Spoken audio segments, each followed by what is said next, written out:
Selamat berjumpa kembali dalam layanan audio Sahabat Seperjalanan. Hari ini adalah hari Minggu 20 Agustus 2023. Tema renungan saat teduh kita dengan judul Terlepas dari Penjara. Firman Tuhan terambil dalam kitab Yeremia pasal yang ke-52 ayat 31 sampai dengan ke-34.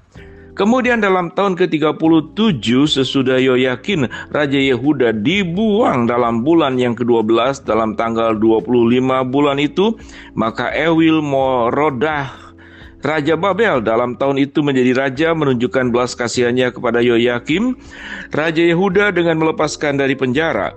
Ewil Merodah berbicara baik-baik dengan dia dan memberikan kedudukan kepadanya lebih tinggi daripada kedudukan raja-raja yang bersama-sama dengan dia di Babel. Yoyakim boleh menggantikan pakaian penjaranya dan boleh selalu makan roti di hadapan raja selama hidupnya. Dan tentang belanjanya, Raja Babel selalu memberikan kepadanya sekedar yang perlu tiap-tiap hari selama hidupnya sampai hari matinya. Mari kita berdoa. Bapa yang kami ingin belajar kebenaran firman Allah bahwa setiap orang memiliki keburukan dan setiap orang memiliki kebaikan dan setiap orang seringkali bisa terpenjara oleh karakter-karakter buruknya, dan bila kami boleh belajar menjadi pribadi yang terlepas dari penjara yang sesungguhnya. Dalam nama Tuhan Yesus kami berdoa, amin.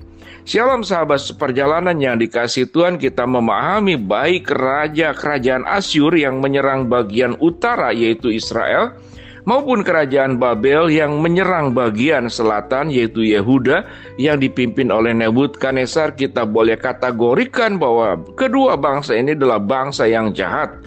Baik kerajaan Asyur maupun kerajaan Babel, bangsa yang jahat. Namun yang menarik yang kita pelajari di sini yaitu bertemu dengan yang namanya Ewil Merodah. Siapa itu Ewil Merodah? Ewil Merodah adalah putra penerus raja dari Raja Nebukadnezar yang kedua yang menguasai kerajaan Babel. Jadi Ewil Merodah adalah putra penerus raja dari Nebukadnezar kedua. Seyogianya tentunya bahwa kita boleh menyebut semua yang termasuk dalam kelompok kerajaan Asyur dan kerajaan Babel, mereka semua buruk, mereka semua kejam, mereka semua jahat, mereka tidak berperi kemanusiaan. Kita akan kategorikan seperti demikian. Ternyata kenyataannya tidak. Seburuk-buruknya seseorang selalu ada sisi positif dan sisi baiknya. Dan sebaik-baiknya seseorang, bahkan kita seringkali tertipu dengan orang yang kelihatan baik.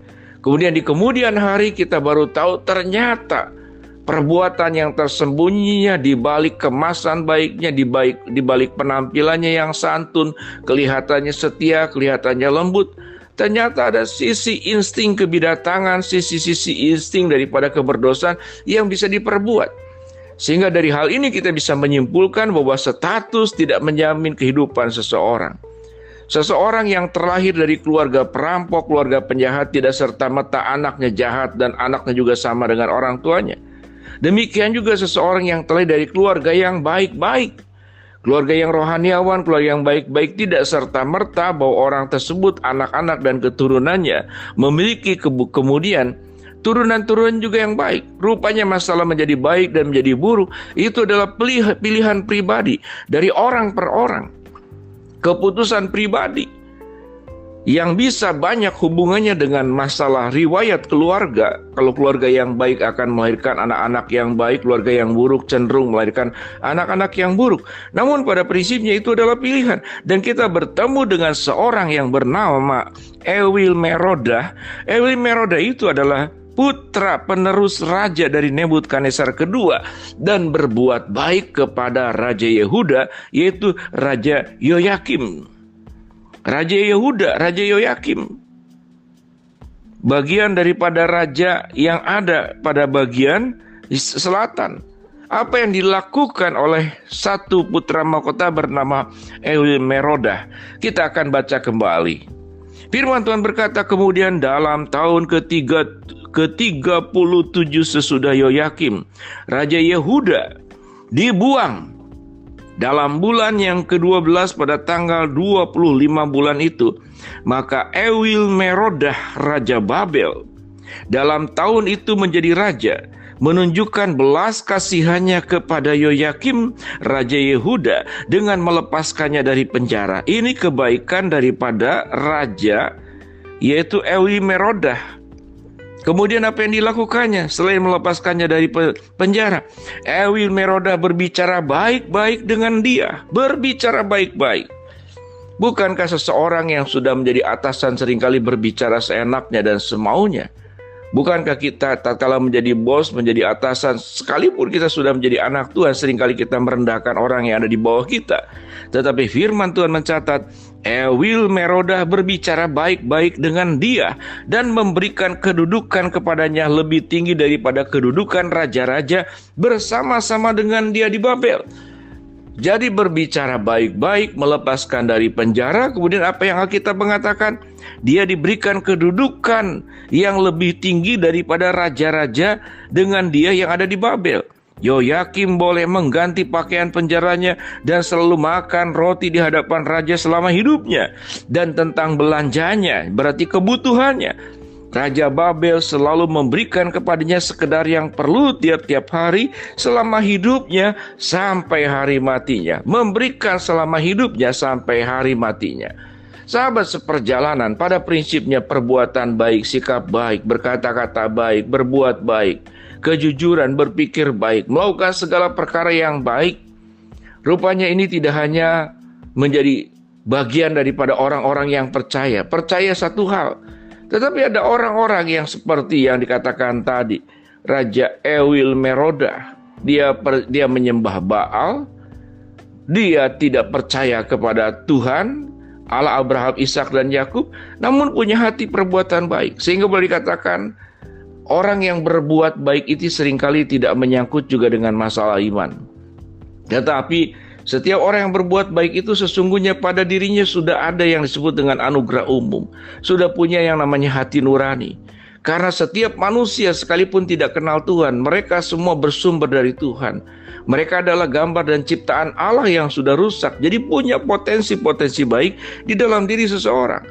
Demikian juga dengan anak-anak Tuhan. Sekalipun kita ke gereja, kita baca firman, kita dengar khotbah, kita rajin doa, tidak serta-merta kita menjadi orang baik. Jadi artinya seseorang yang percaya kepada Tuhan bisa berbuat jahat, bisa berbuat baik.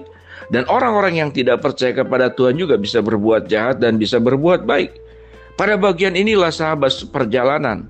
Pilihan menjadi orang-orang baik sangat ditentukan. Apalagi kita sebagai umat percaya yang sudah mengalami kasih Kristus, ditebus oleh Tuhan Yesus Kristus. Kita belajar dari Ewi-Merodah.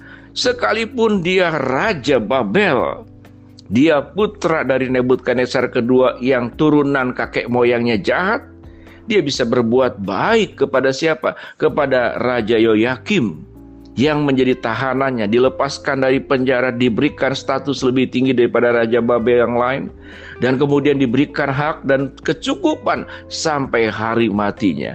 Mari sahabat seperjalanan kita menjadi anak-anak Tuhan. Kalau kita sudah mengalami kebaikan-kebaikan dari Allah, biarlah hidup kita pun juga penuh dengan kebaikan. Jangan sampai kalah. Orang yang tidak kenal Kristus, yang tidak beriman kepada Kristus, hidupnya bisa lebih baik daripada diri kita. Sesungguhnya biarlah ini menjadi cermin agar kita menjadi orang yang baik di hadapan Tuhan, memuliakan Tuhan. Mari kita berdoa. Bapa dalam surga, terima kasih buat kebenaran firman Tuhan yang sudah kami pelajari, agar kami terlepas daripada penjara sifat, karakter, dan perbuatan buruk kami. Hamba-Mu berdoa buat sahabat seperjalanan yang sedang sakit, Tuhan jamah sembuhkan. Sahabat seperjalanan yang sedang menghadapi masalah, Tuhan bukakan jalan. Sahabat seperjalanan yang sedang berdoa mengharapkan sesuatu, Tuhan kabulkan dengan cara dan waktunya Tuhan. Dalam nama Tuhan Yesus kami berdoa. Amin.